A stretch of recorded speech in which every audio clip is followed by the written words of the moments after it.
paano natin mamahalin ang ating asawang babae? Kailangan tayo ay maging matapat, be faithful.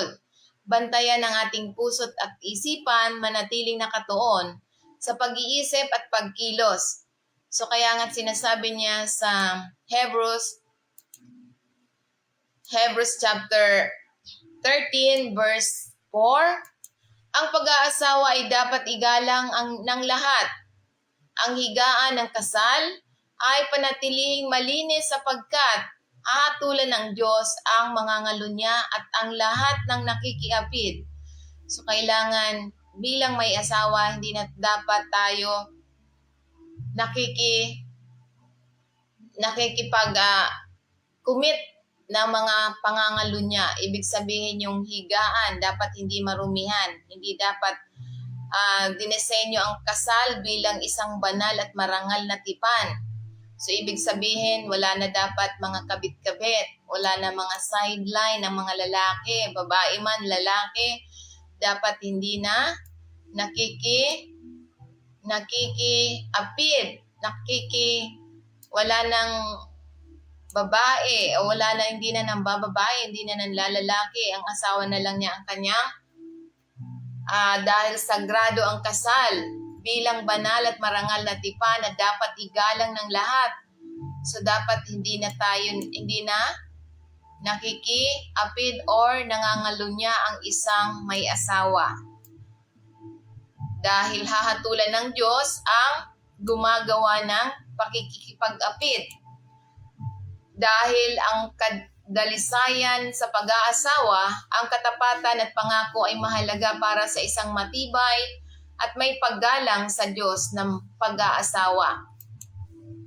So kaya nga ito'y sinasabi sa banal na kasulatan, kaya ano pa ang tinuturo sa atin? Dahil pananagutan tayo ng Diyos, ang pangangalunya at sexual na immoralidad ay labag sa disenyo ng Diyos at may malubhang kahinatnan. So kapag yung mga tao, kaya hindi yan pwede sa atin na sasabihin nila na once saved, saved forever. Yung ibang katuruan na okay lang sila magkasala. Maraming na kahit may asawa na, pumapatol pa rin sa may asawa or pumapatol pa rin sa iba. Dahil sinasabi nila, once saved, saved forever. Hindi ganon ang nais ng Panginoon sa atin. Dahil dapat igalang natin ang buhay mag-asawa. Binibigyan diin ang kabanalan ng kasal na humihiling ng katapatan at kadilisayan sa loob nito. Ito ay nagpapaalala sa bawat mananampalataya na igalang ang kanilang mga pangako at mamuhay ayon sa pamantayan ng Diyos sa mga relasyon. So, bawal na yung mga sideline para sa mga may asawa. Bawal na makikiapid, mga ngalunya, dahil ito ay dinisenyo ng Diyos na dapat igalang ang mag-asawa. So, paano natin ito maisasabuhay bilang mananampalataya?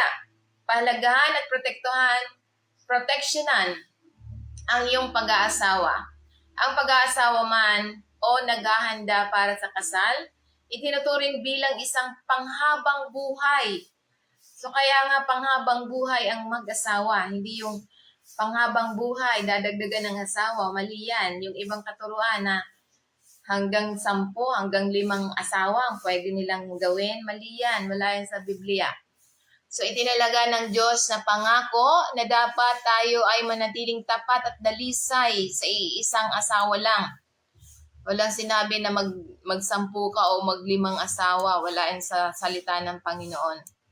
Iwasan ang mga tukso na maaari makapinsala sa iyong relasyon at makasira sa Diyos. So kaya nga bilang mga mananampalataya, hinihikayat tayo na parangalan ang kasal, suportahan at itaguyod ang kabanalan ng kasal sa iyong komunidad at mga relasyon. So kaya kapag may asawa na, wag na kayo makikipag-chat sa mga may asawa. Wag na kayong makipag-chat sa mga taken na. Ibig sabihin, hindi na pwede. Pagkasal na, hindi na pwede na makipag-chat pa sa may mga asawa. Kaya nga ito ay nagpapaalala sa atin na ang kasal ay isang banal na institusyon na dapat igalang, protektahan at panatilihing dalisay